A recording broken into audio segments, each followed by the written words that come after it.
Hello, ako po si Sir Louie. At ngayon ang pag-aaralan po natin yung mga basic parts ng computer para magamit po natin sila. Let's go! And all I feel is blue. Black. So ito yung typical na computer set na ginagamit natin yung iba. Meron tong tinatawag na system unit. Nasa loob po yung process tsaka storage. Meron tayong monitor. Yan po yung output.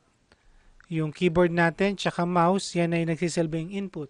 So nakaraang video natin, diniscuss natin yung input, process, storage, tsaka output. So ngayon, pag-aaralan natin yung mga piyesa na nasa loob ng system unit natin para malaman natin kung paano pa gumagana yung ating computer. Again, wag natin kalimutan si ABR. Malaki ang may tutulong niyan para manatiling maayos ang function ng ating computer. At syempre, kung meron tayong extra budget, maganda kung gagamitin natin ay UPS instead of ABR. Okay?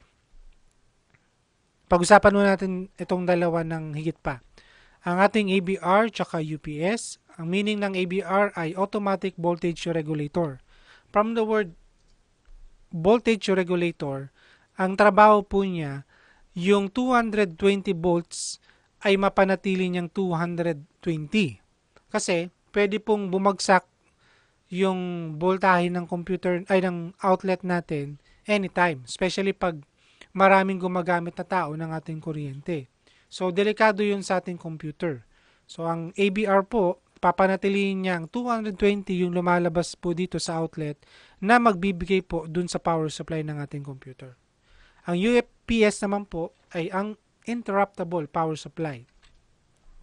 Meron po itong tinatawag na battery. Ang layunin po ng battery ay saluhin yung power kapag nag-blackout. From the word uninterruptible, hindi po mag-shutdown ng inyong computer pag nag-blackout. Okay? Dahil po yun sa battery.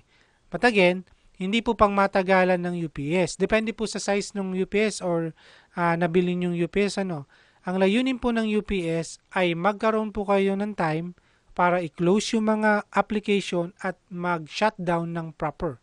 Kasi pag hindi nyo po sinutdown ng tama ang computer, maaring may masirang pyesa doon, especially po yung random access memory. Okay, so alam natin yung battery ay nasa DC volts, hindi po ba? So ang UPS po, pag nag-blackout po siya, bigla po yung sasaluhin ng battery. Yung DC volts, gagawin nyo pong AC or 220 AC volts. Nalalabas po, napapunta po sa power supply. So maganda ang UPS, pero mahal. Mas mahal po siya kaysa sa ABR. Ngayon, ang higit nating pagtuunan ng pansin, yung mga piyesa na nandito po sa ating system unit. Ang system unit po, according po dito, ay isang case or chassis that contain all the main parts of the computer. Yan, nandyan lahat. No? Pero pag walang laman po yan. Ibig sabihin, ang tawag natin dyan ay chassis lang or metal chassis or case lang. Kung natataka kayo kung bakit may ganito, yung aking system unit. Kasi dati may dito, video card na walang fan. So gumawa ako ng paraan para mahigop yung init ng video card. Kaya lang nasira pa rin. Anyway, di ko na tinanggal. Sayang eh. Dagdag rin siya. Hangin. Okay. Next tayo. So, unti-unti nating pag-usapan yung mga part ng system unit. So, una nating pag-usapan ng power supply. Ang power supply po, kino-convert niya yung alternating current, yung 220 volts. Yung part na to, isasaksak po dun sa outlet natin. Tapos, yung 220, ibababa po at i-convert po ng DC volts. Usually, yun ay tatlo, 12 DC volts, 5 DC volts, saka 3.3 DC volt. Ito po yung kailangan ng ating mga computer. Yan. So, importante po ito sa ating computer. Kung wala po yan, hindi syempre magkakaroon ng power yung ating computer. Next, we have the motherboard. Ang motherboard po ay tinatawag natin the main circuit board of our computer. Pag sinabi natin main, ito yung pinakamalaking PCB or printed circuit board na makikita nyo po sa ating computer.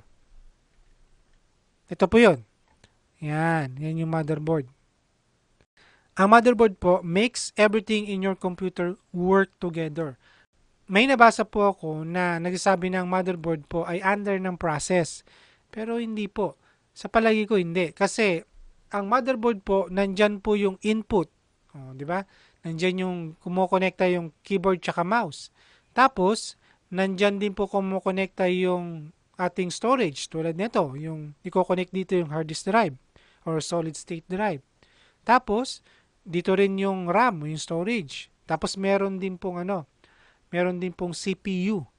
Masasabi ko po na ang motherboard, lahat nandiyan sa kanya. Nasa kanya yung input, nasa kanya yung output, nasa kanya yung storage, nasa kanya po yung processor. Para, yun nga, mag-work together po yun para magamit natin siya. Yun. So, hindi natin pwedeng sabing under ng process yung motherboard. Next, we have the RAM or random access memory. So, nilalagay po yan dito. May mga link po dun sa baba kung gusto nyo pong higit na pag-aralan pa yung random access memory. Ang RAM po ay volatile memory. Ibig sabihin po, kapag wala na pong power o nag-shutdown tayo ng computer, lahat po ng data na nakasave po dito sa mga chips na yan ay mabubura. Yun po ang ibig sabihin ng volatile memory. So, nandyan lang po siya pag may power po yung computer. Pero pag wala ng power, mabubura po sila. Ito po ay tinatawag na primary storage ng ating computer. Tinawag po siyang primary kasi direkta po siyang ina-access ng ating CPU. At ang random access memory po, nandito po yung tinatawag nating working data or programming code. Bawa, dinouble click nyo po yung Facebook. So yung data ng Facebook tsaka yung programming code ng Facebook nandito po sa RAM. Pag tayo po ay nag-double click ng Microsoft Word, Excel, or Games, nandito po yung mga data na yan sa RAM. Okay? So, kung ano po yung ginagawa natin, yun lang po yung nandito sa ating random access memory. Next, we have the hard disk drive. So, ito po yun. Meron pong link sa baba kung gusto nyo po ng malalim na pagpapaliwanag sa hard disk drive. Tapos, meron ding solid state drive. Ang hard disk drive po or HDD is a non-volatile memory. Ibig sabihin, kahit nag-shutdown po ang computer ninyo, yung mga sinave nyo pong files nandito. Hindi po siya mabubura. Tinatawag po siyang secondary storage device kasi pangalawa po siya sa pinupuntahan. Halimbawa, CPU, tapos RAM, tapos hard disk drive. No, yun po, kaya tinawag siyang secondary storage device. Pero, lahat ng data ay nakasave dito sa ating hard disk drive. Yan. Tawag natin dito sa bilhin nito ay platter. Next po tayo. Ito po yung ating CPU or Central Processing Unit.